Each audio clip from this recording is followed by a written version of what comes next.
1 year had passed since the day the sky burned over New Cascadia. Admiral Catherine Stone sat in her command chair aboard the Victory, looking down at the Victory homeworld. Her fleet surrounded the planet like a ring of steel and fire. Every weapon was armed. Every ship was ready. With a single order, she could turn Vector Prime into a dead rock floating in the void. Commander Daniel Cruz stood at the tactical station, his finger hovering over the firing controls. He had dreamed of this moment for 12 months. He had imagined watching the Victory homeworld burn the same way New Cascadia had burned. He had wanted vengeance so badly that it had become the only thing keeping him alive. Now that the moment had arrived, he found himself hesitating. Dr. Lisa Perry stood beside him, her hand resting gently on his arm. She had been with him through every battle, every victory, every loss. She understood what he was feeling because she felt it too. They had both watched their world die. They had both lost everyone they loved. But they had also seen what humanity could become in the darkness. They had seen courage and sacrifice and hope. They did not want to lose those things now. Admiral Stone opened the communication channel to the surface of Vector Prime. Her face appeared on screens across the planet. The face of the enemy who had humbled their ancient empire. The Victory had never been defeated before. They did not know how to process what was happening to them. Some wept, some raged. Some simply stared at the human admiral with empty eyes. Elder Sovereign Maldois answered the communication from his throne room. He was the oldest living Victory, a being who had ruled for 3,000 years. He had never spoken to a species he considered inferior. But he had no choice now. His fleet was destroyed. His military was broken. His people were at the mercy of creatures his ancestors had dismissed as animals. Catherine spoke clearly and calmly. She told the Elder Sovereign that humanity had not wanted this war. She told him about New Cascadia, about the 2.3 million people who had died without warning or reason. She told him that humanity had every right to destroy Vector Prime in retaliation. The galaxy would understand. No one would blame them. But humanity was not going to do that. Instead, Catherine offered terms. High Commander Zoltar and every officer responsible for the attack on New Cascadia would surrender to face trial for their crimes. The Victory Dominion would pay reparations to humanity and to every species they had enslaved. All enslaved species would be immediately freed. The Dominion would disarm and accept human oversight for 50 years. If these terms were accepted, Vector Prime would be spared. Maldois listened in silence. No one had ever spoken to a Victory Elder Sovereign this way. No one had ever demanded surrender from the Dominion. The ancient ruler felt something breaking inside him, something that had held his civilization together for 10,000 years. He asked for time to consider the terms. While Maldois deliberated, High Commander Zoltar attempted a coup. He gathered loyal officers and tried to seize control of the planetary defense systems. He would not surrender to humans. He would rather see Vector Prime destroyed than accept humiliation. He believed that true Victory warriors would follow him, that they would choose death over dishonor. But Sub-Commander Vectra was waiting for him. She had been released from human custody after the Battle of Zeth, returned to her people with a message about how the humans had treated their prisoners. She had seen something in the humans that changed her understanding of the universe. Strength did not require cruelty. Power did not require domination. There was another way to exist among the stars.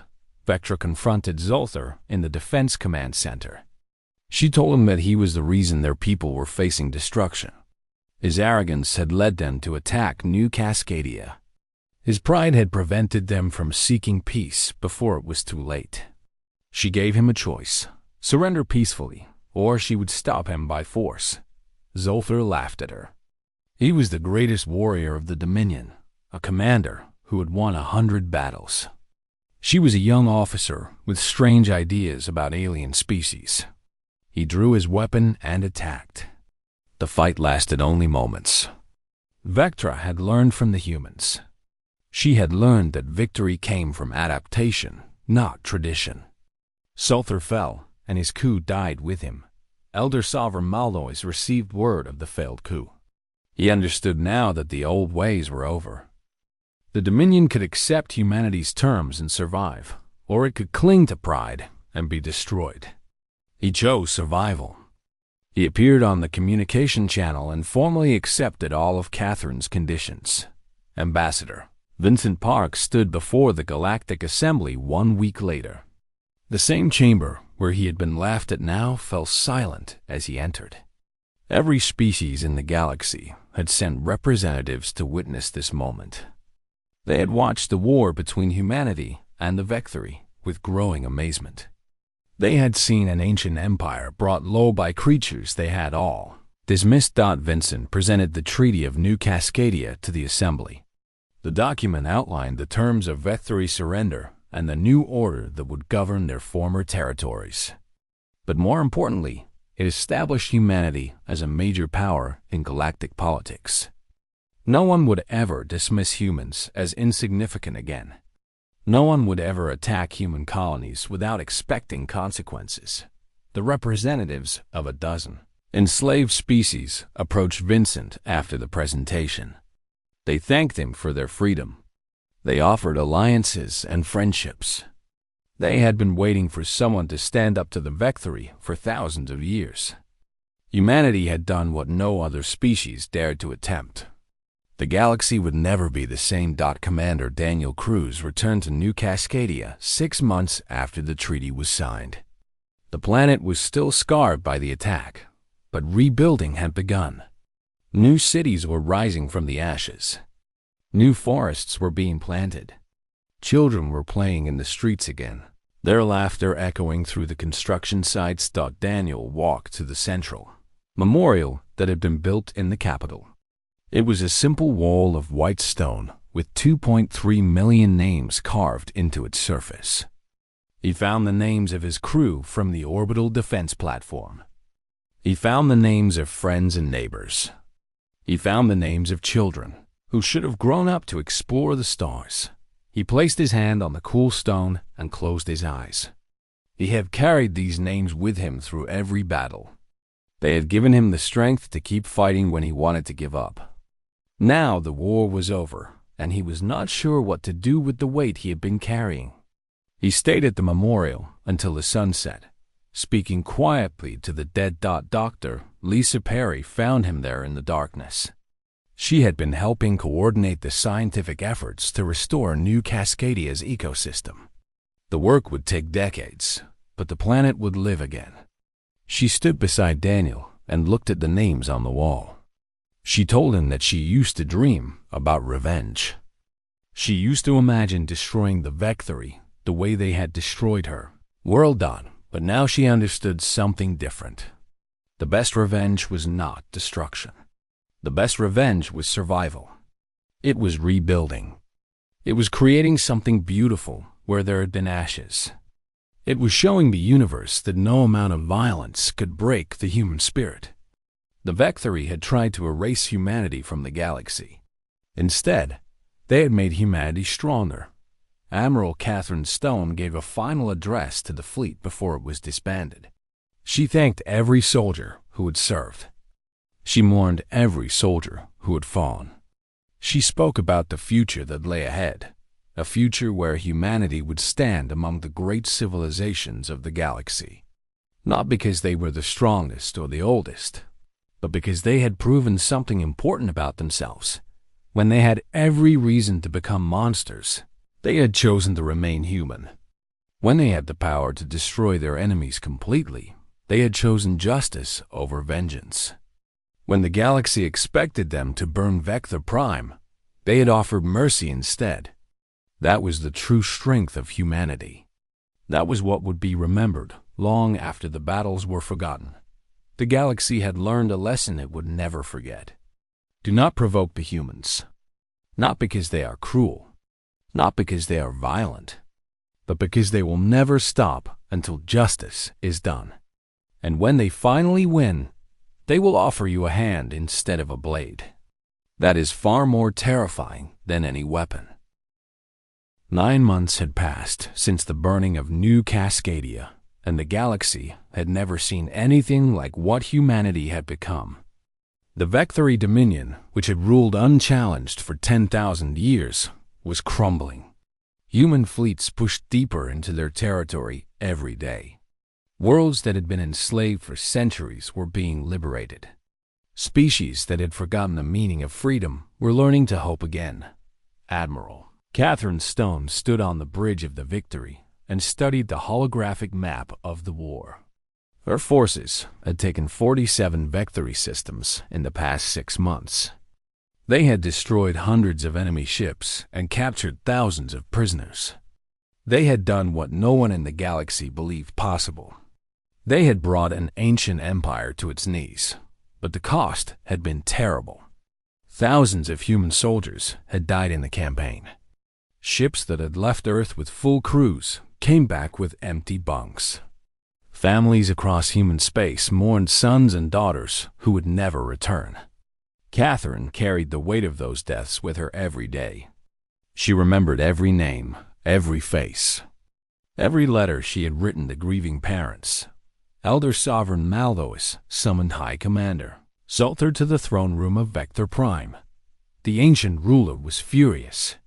He demanded to know how species that had existed for barely a heartbeat had brought the Dominion to the edge of defeat. Zolther had no answers. He could only report that the humans fought like no enemy the Vecturi had ever faced. They adapted. They improvised. They found weaknesses where none should exist. Sub-Commander Vectra had risen in rank during the war. She was one of the few Vecturi officers who had survived multiple engagements with the humans. She had learned to respect them, even to admire them in a strange way. When Zolther ordered her to lead a counterattack against the human advance, she warned him that it would fail. The humans were not fighting according to any rules the Vecturi understood. They were writing new rules with every battle. The counterattack failed, just as Vectra predicted. Human stealth ships ambushed the Vecturi fleet before they could form battle lines. Commander Daniel Cruz led a strike team that boarded the Vecturi flagship and captured its communications array. Captain Maria Santos commanded a squadron that destroyed the Vecturi supply ships, leaving their warriors stranded without fuel or ammunition. In 3 days, the counterattack became a disaster. Dr. Nathan Cole had been working on a new weapon throughout the war. He had discovered that Vecturi technology operated on a specific frequency range. If he could disrupt that frequency, he could disable their ships without destroying them. Chief Engineer Rita Flynn helped him build the frequency disruptors and install them on the human fleet. They were ready to test the weapon in a real battle. Admiral Stone ordered the final push toward Vector Prime. The human fleet moved through the sacred moon system of Zeth, where the Vecturi had built their greatest shipyards and training academies. The battle for Zeth was the bloodiest of the war. Both sides threw everything they had at each other in a desperate struggle for survival. Commander Cruz led ground forces onto the surface of Zeth. His objective was the Central Command Network that controlled Vecturi military operations across the entire Dominion. If he could destroy it, the Vecturi fleet would be blind and deaf. But the defenders of Zeth were the elite of the Vecturi military, warriors who had trained for this moment their entire lives. The fighting in the corridors of Zeth made Kethris Prime look like a small skirmish. Cruz lost soldiers with every meter they advanced. He watched friends die beside him and kept moving forward. He thought about New Cascadia with every step. He remembered the faces of the people he had failed to save. He would not fail again. Dr. Lisa Perry had joined the assault team to provide intelligence about Vecturi defenses. She had spent months studying their technology and their tactics. When the team reached the command network, She identified the weak points that would bring the whole system down. Cruz ordered his explosives team forward, and they planted charges on the critical systems. The network exploded in a cascade of fire and energy. Across the galaxy, Vectory ships suddenly lost contact with their commanders. Their navigation systems went dark. Their weapons lost their targeting data. Admiral Stone gave the order, and the human fleet activated Cole's frequency disruptors. Vectory ships drifted helplessly in space, their systems disabled by the invisible pulse.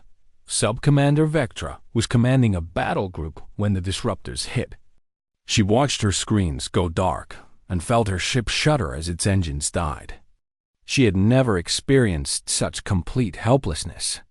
Her warriors looked to her for orders, but there was nothing she could do. They were floating in the void, waiting to be destroyed, but the humans did not destroy them. A human ship approached and broadcast a message. The humans were offering surrender terms. Any Vectory who laid down their weapons would be treated as prisoners of war with full rights and protections. Vectra remembered the survivors of Kethris Prime, who had reported receiving food and medical care from their captors. She thought about it for a long moment, and then she gave the order to surrender. Ambassador Yellen of the Crystalline Accord had been observing the war from neutral space. The Crystalline Accord was one of the oldest civilizations in the galaxy, older even than the Vectory. They had watched empires rise and fall for millions of years. Yellen had never seen anything quite like the humans before. A species so young, so fragile, yet so incredibly dangerous when provoked. Yellen approached Admiral Stone with a message from the Accord. The galaxy was watching to see what humanity would do next. The human fleet surrounded Vector Prime, weapons armed and ready. They had the power to destroy the Vectory homeworld completely. They could end 10,000 years of history with a single command. The Accord wanted to know what humanity intended. Catherine looked at the blue and green world on her view screen. It was beautiful, she realized. Like Earth, like New Cascadia. Billions of Vectory lived on that world. Children played in their streets, just as human children had played on New Cascadia. Parents worked to provide for their families. Old people told stories of the past. They were not soldiers. They were not commanders. They were just people living their lives. She called a meeting of her senior officers. Commander Cruz attended, his uniform still stained from the battle for Zeth.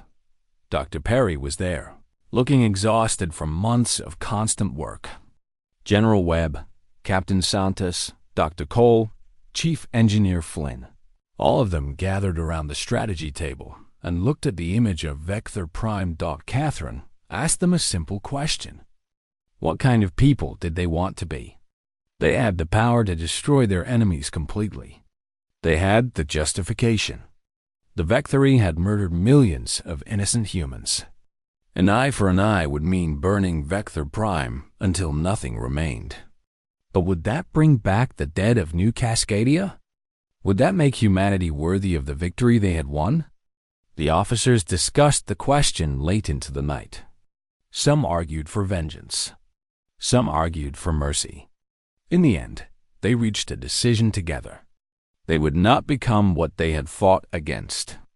They would show the galaxy that humanity was capable of something the Vectory had never understood. They would show the galaxy justice. 3 months had passed since the burning of New Cascadia, and humanity had changed.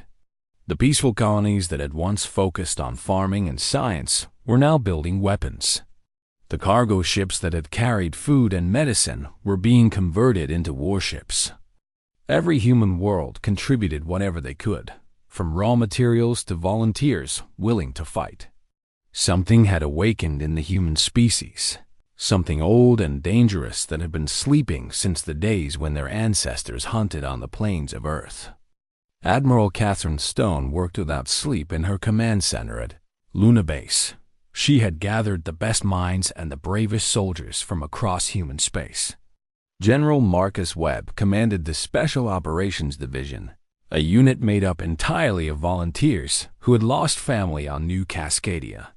Dr. Nathan Cole led the weapons research team, working to turn captured alien technology into tools of war. Captain Maria Santos tested new ships and new tactics, pushing herself and her crews to the edge of human endurance. Ambassador Vincent Park returned from the Galactic Assembly with news that made everyone's blood boil. He had stood before the representatives of 100 alien species and demanded justice for the massacre. The Vectory representative had laughed at him. The ancient alien had called humans amusing pets who needed to learn their place. The Assembly had refused to even discuss the matter. Vincent told Admiral Stone that he had never felt so small and so helpless in his entire life. But Catherine was not interested in feeling small or helpless. She showed Vincent the progress they had made in 3 months. Human engineers had studied the remains of Vectory weapons found in the ruins of New Cascadia. They had learned how the alien technology worked and had begun building their own versions. Dr. Cole had developed new shields and new weapons that could match Vectory firepower. Chief Engineer Rita Flynn had designed a stealth system that could hide human ships from Vectory sensors. General Webb introduced the survivors of New Cascadia, who had joined his Special Operations Unit. Commander Daniel Cruz was among them, his eyes hard and focused. Dr. Lisa Perry had also joined, providing everything she knew about Vectory biology and behavior from her research. These survivors had lost everything, but they had not lost their will to fight. They trained every day until their bodies ached and their minds grew sharp. They learned to fight in ways that no human had ever fought before. Human spies had been busy as well. They had infiltrated trading stations and information networks throughout the galaxy. They had bribed and threatened and charmed their way into places where humans were not supposed to go. What they discovered made the war even more urgent. The Vectory had attacked New Cascadia because they wanted its location as a strategic waypoint for their expansion. And they were already planning to attack 3 more human colonies. The massacre was not an isolated incident. It was the beginning of a campaign to wipe humanity from the galaxy. Catherine called a secret meeting with the Council to reveal what she had learned. She also revealed her plan, which she called Operation Silent Thunder. The plan was not defensive. It was not cautious.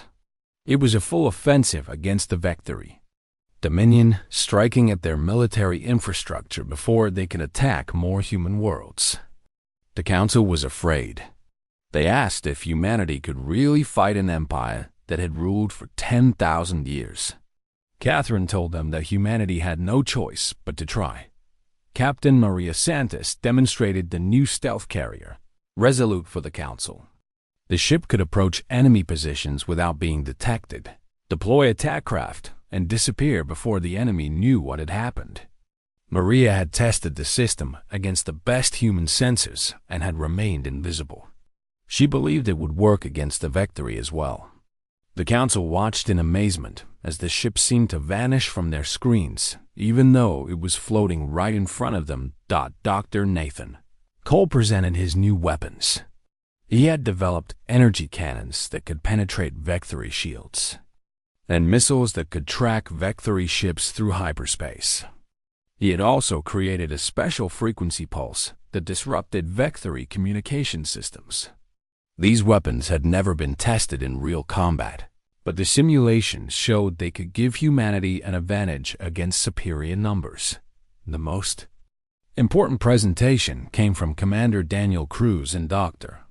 Lisa Perry. They had studied Vectory psychology and culture extensively. They had learned that the Vectory believed younger species were incapable of real warfare. The Vectory expected humans to fight according to the rules of galactic warfare, rules that gave advantages to older and larger civilizations. Daniel proposed that humanity should not follow these rules. They should fight in ways the Vectory would never expect. Lisa explained that Vectory commanders were rigid and hierarchical. They followed orders from above without question and expected their enemies to behave predictably. If humans attacked in unconventional ways, the Vectri would not know how to respond. Their greatest strength, their ancient traditions, would become their greatest weakness. The galaxy had never seen anything like what humanity was about to become. Admiral Stone addressed the council one final time. She told them that the road ahead would be long and bloody. She told them that many of their children would not come home. She told them that humanity would have to become something harder and fiercer than they had ever been before. But she also told them that this was not just about revenge. This was about survival. If humanity did not stop the Vectri now, there would be more new Cascadias. There would be more burning cities and screaming children. There would be nothing left of the human species but ashes and memories. The council voted to approve Operation Silent Thunder. Every human world began final preparations for war. Ships that had never carried weapons were armed. Soldiers who had never seen combat were given their assignments. Civilians who had never thought about violence learned how to fight. The human species, which had spent centuries building a peaceful civilization among the stars, was transforming into something the galaxy had never seen before. On the day before the operation began, Admiral Stone walked through the corridors of Luna Base and spoke with her officers and crew. She shook hands with young soldiers who were afraid but determined. She embraced old friends who might not survive the coming battles. She stopped at a window and looked out at the stars, thinking about all the lives that depended on the choices she was about to make. Commander Cruz found her there and stood beside her in silence. After a long moment, Catherine asked him if he was ready. Daniel told her that he had been ready since the day he watched New Cascadia burn. He told her that every night he dreamed of the people he could not save, the faces of children he would never see grow up. He told her that he was not fighting for revenge. He was fighting so that no other human would ever have to feel what he felt that day. Catherine nodded and placed her hand on his shoulder. She told him that the Vectri had made a terrible mistake. They had looked at humanity and seen weak creatures who could be ignored. They had not understood what humans were capable of when they were pushed too far. Tomorrow, the galaxy would begin to learn the truth. Tomorrow, humanity would show the stars what it meant to provoke a species that had clawed its way up from the mud of a dangerous world. The fleet launched at dawn, Earth time. Hundreds of ships moved out into the darkness, carrying the hope and fury of the human species.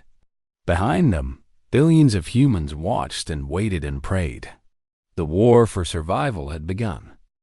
The Vectri border fortress of Kethris Prime had stood for 8,000 years. Its walls were made of metal forged in dying stars. Its weapons could destroy entire fleets. Its garrison had never known defeat. High Commander Zolther himself had served there as a young officer, learning the art of war in halls that had seen countless victories.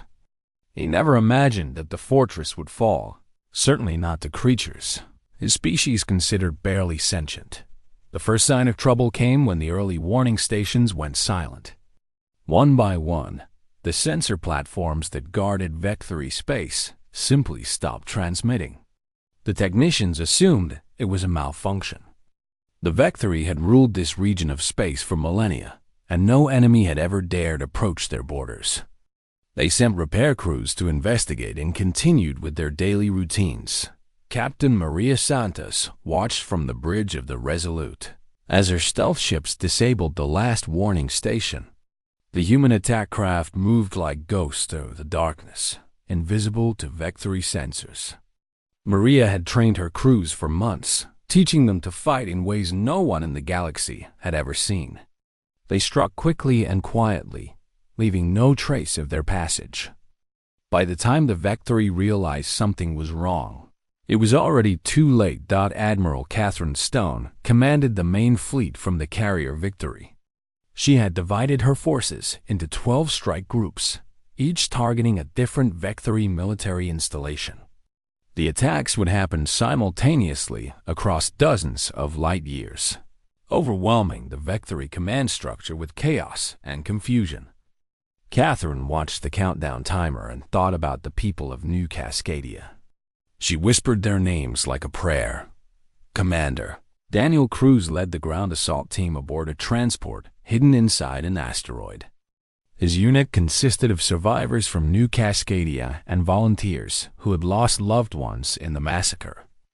They were the tip of the spear, the first humans to set foot on Vectory territory. Daniel had memorized the layout of Kethris Prime from intelligence gathered by human spies. He knew every corridor, every defense point, every weakness in the ancient fortress. The 12 strike groups attacked at exactly the same moment. Across Vectory space, military bases erupted in fire and confusion. Human ships appeared from nowhere, their stealth systems dropping as they opened fire with weapons the Vectory had never encountered. Dr. Nathan Cole's new cannons punched through shields that had stopped attacks for thousands of years. Missiles tracked Vectory ships and destroyed them before they could respond. High Commander Salter received reports of the attacks with disbelief. He demanded confirmation, certain that there must be some mistake. The humans were primitives who had barely left their home system. They could not possibly threaten the might of the Vectory Dominion. But the reports kept coming, each one worse than the last. Bases were falling. Ships were being destroyed. Communications were failing as the human frequency weapons disrupted Vectory networks at Kethris Prime. The garrison scrambled to defend against the human assault. They activated ancient defense systems and launched their fighters into space. But the humans were not where they expected them to be. Maria's stealth ships had circled behind the fortress while the Vectory focused on the decoy fleet. The real attack came from the direction the Vectory thought was safe. Daniel's transport crashed through a docking bay while the Vectory were looking the other way. His soldiers poured out of the ship and into the corridors of the fortress. They moved in small teams, striking quickly and then vanishing before the Vectory could organize a response. Dr. Lisa Perry had taught them about Vectory biology, showing them where to strike for maximum effect. The ancient warriors of the Dominion found themselves outmaneuvered by creatures they had dismissed as vermin. The battle for Kethris Prime lasted 3 days. 3 days of fighting through corridors and chambers that had stood for 8 millennia. 3 days of explosions and screaming and death. The Vectory fought with the desperate fury of warriors who could not believe they were losing. But the humans fought with something fiercer. They fought with the memory of New Cascadia burning behind their eyes. On the 3rd day, Daniel led his team to the Central Communications Hub. This was the nerve center of Vectory military operations in the sector. If they could take it, they could broadcast a message to the entire galaxy. The Vectory defenders made their last stand at the hub, throwing everything they had at the human attackers. Daniel lost good soldiers in that final push. Friends he had trained with, people who had become family during the long months of preparation. But the hub fell. Daniel stood in the center of the room, surrounded by the bodies of enemies and allies alike, and activated the broadcast system. His face appeared on screens across the galaxy, a human face covered in blood and dust and tears. He spoke simply and clearly, his words translated into 100 alien languages. He told the galaxy that humanity had not wanted this war. He told them about New Cascadia, about the children who had been playing in the streets when the bombs fell. He told them about the millions of innocent people who had been murdered without warning or reason. And he told them that humanity would not stop until justice was done. The Vectory had awakened something that should have been left sleeping. Now, they would face the consequences. Subcommander Vectra was among the Vectory officers who heard the broadcast. She was younger than most of her colleagues, and she had always been curious about other species. She had warned High Commander Zolter that humans might be more dangerous than they appeared. She had studied their history, their wars, their capacity for both creation and destruction. Zolther had dismissed her concerns. Now she watched the human's message and felt something she had never experienced before: fear. The fortress of Kethris Prime surrendered on the fourth day. The surviving Vectory soldiers expected to be executed. That was what they would have done to human prisoners. Instead, the humans treated them with dignity and respect. They gave them food and medical care. They allowed them to send messages to their families. The Vectory could not understand it. Why would the humans show mercy to enemies who had shown them none? Admiral Stone addressed her fleet after the victory. She told them that they had proven humanity could fight. But she also reminded them that fighting was not the same as winning. The Vectory Dominion was vast and powerful. They had merely scratched the surface of their enemy's strength. The real war was just beginning. High Commander Zolther stood before the Elder Sovereign and reported the losses. 12 installations destroyed. Kethris Prime fallen. Thousands of warriors dead. The Elder Sovereign asked how this had happened. Zolther had no answer. He only knew that the creatures he had dismissed as pests were now moving toward the heart of the Dominion, and nothing seemed able to stop them. The children were laughing in the streets of New Cascadia when the sky turned to fire. It was the colony's founding anniversary, and families had gathered in the central plaza to watch the fireworks display. Commander Daniel Cruz stood on the observation deck of the orbital defense platform, looking down at the beautiful world below.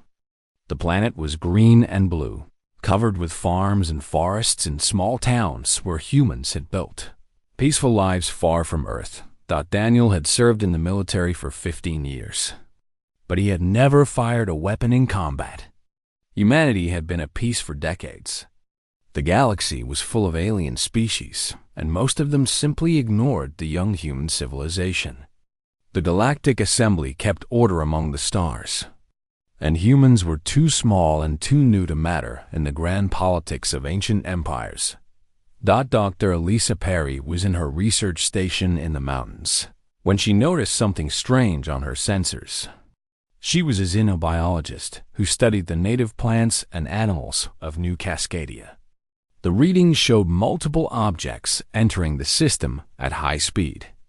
Lisa called the orbital platform to report what she saw, but before anyone could respond, the objects became visible in the sky. They were warships. Dozens of them. They bore the symbols of the Vectory Dominion, an empire that had ruled 1,000 worlds for 10,000 years. The Vectory had never shown interest in humanity before. They considered younger species to be insects, not worth their attention. But now their warships hung in the sky above New Cascadia like dark clouds promising a storm. Daniel ordered his crew to raise shields and charge weapons. But it was already too late. The Vectory opened fire without warning, without communication, without any attempt at negotiation. The orbital platform shook as energy beams tore through its hull. Daniel watched his crew die around him as explosions ripped through the station. He managed to reach an escape pod and launch it toward the planet, but not before sending a distress signal to Earth. From her mountain station, Lisa watched in horror as fire rained down from the sky. The Vectory were not attacking military targets. They were bombing cities. They were bombing schools. They were bombing hospitals. The beautiful green world was turning black and orange as flames spread across the surface. Lisa could hear screaming on the emergency channels, voices begging for help that would never come. Governor Samuel Hart tried to organize an evacuation, but there was no time. The Vectory ground forces landed in the burning cities and began moving through the streets. They did not take prisoners. They did not ask questions. They simply killed everyone they found. Samuel died trying to protect the group of children who had been hiding in a shelter. His last words were a prayer for someone to remember what happened here. The attack lasted 6 hours. When it was over, 2.3 million humans were dead. New Cascadia, a world that had never known war, had been turned into a graveyard. The few survivors escaped on damaged ships that barely held together as they fled into space. Daniel's escape pod was picked up by one of these ships. Lisa made it to a small transport that had been hidden in the mountains. They carried with them the only evidence of what had happened, recordings and sensor data, and the memories burned into their minds. Admiral Catherine Stone was at Luna Command when she received the distress signal. She was the head of the Colonial Defense Fleet, a force that had never fought a real war. Catherine had trained for battle her entire life, but she had always hoped that training would never be needed. Now she stood in the command center and watched the final transmissions from New Cascadia. She saw the cities burning. She heard the children screaming. She watched as the Vectory ships fired on evacuation, transports trying to escape. The other officers in the room were crying or shouting in anger. Catherine did neither. Something cold settled into her heart as she watched the massacre. Something that had been sleeping inside her for a very long time woke up and opened its eyes. She had always been a calm and reasonable woman. She had always believed in diplomacy and peace. But as she watched her people die, Catherine Stone became something else entirely. The United Human Council met in emergency session the next day. Representatives from every human world gathered to hear Admiral Stone's report. The room fell silent as she showed them the recordings from New Cascadia. Some of the representatives wept. Some vomited. Some simply stared at the screen with empty eyes, unable to process what they were seeing. When the recordings ended, the council demanded answers. Why had the Vectory attacked? What did they want? Could there be a diplomatic solution? Admiral Stone told them that she had sent messages to the Vectory Dominion asking these same questions. The response she received was simple and devastating. The Vectory High Command stated that they had eliminated a pest infestation in territory they wished to claim. They expressed no regret. They offered no apology. They simply informed humanity that if humans interfered with Vectory interests again, more colonies would be cleansed. The council chamber erupted in chaos. Some representatives called for immediate war. Others warned that humanity could not defeat an empire that had conquered 1,000 worlds. Still others suggested appealing to the Galactic Assembly for justice. Admiral Stone waited until the shouting died down, and then she spoke. Her voice was steady and calm, but her eyes burned with something that made even the bravest representatives look away. She told them that she had already contacted the Galactic Assembly. The response had been clear. The Vectory were an ancient and powerful member of the Assembly. Humanity was new and weak. The Assembly would not intervene in what they called an internal matter. There would be no justice from the stars. There would be no help from alien allies. If humanity wanted justice for New Cascadia, humanity would have to take it themselves. Catherine looked around the room at the faces of her fellow humans. She saw fear and grief and anger and despair. She saw people who had never known war trying to understand a universe that had suddenly become very dark and very dangerous. And she saw something else too. She saw determination. She saw the same cold fire that had awakened in her own heart, spreading through the room like a wave. The council voted unanimously to give Admiral Stone full authority over military operations. They voted to mobilize every ship, every soldier, every resource that humanity possessed. They voted to send a message to the galaxy that would never be forgotten. The vote was not about war. It was about survival. It was about justice. It was about showing the universe that humanity would not go quietly into the darkness. As Catherine left the council chamber, she paused at the doorway and looked back at the representatives. These were politicians and diplomats, people who had spent their lives avoiding conflict. Now, they were sending their children to fight against an empire that had ruled the stars since before humans discovered fire. Catherine knew that many of those children would not come home. She knew that the war ahead would cost humanity dearly, but she also knew that some prices had to be paid. She walked out into the corridor where Commander Daniel Cruz was waiting. He had arrived from New Cascadia the night before, still wearing the burned uniform he had escaped in. His eyes were red from crying, but his hands were steady. He saluted the admiral and asked what his orders were. Catherine looked at this young officer who had lost everything and saw the future of humanity reflected in his face. She told him that his orders were simple. He would help her make the Vecthory remember the name of New Cascadia for the rest of eternity.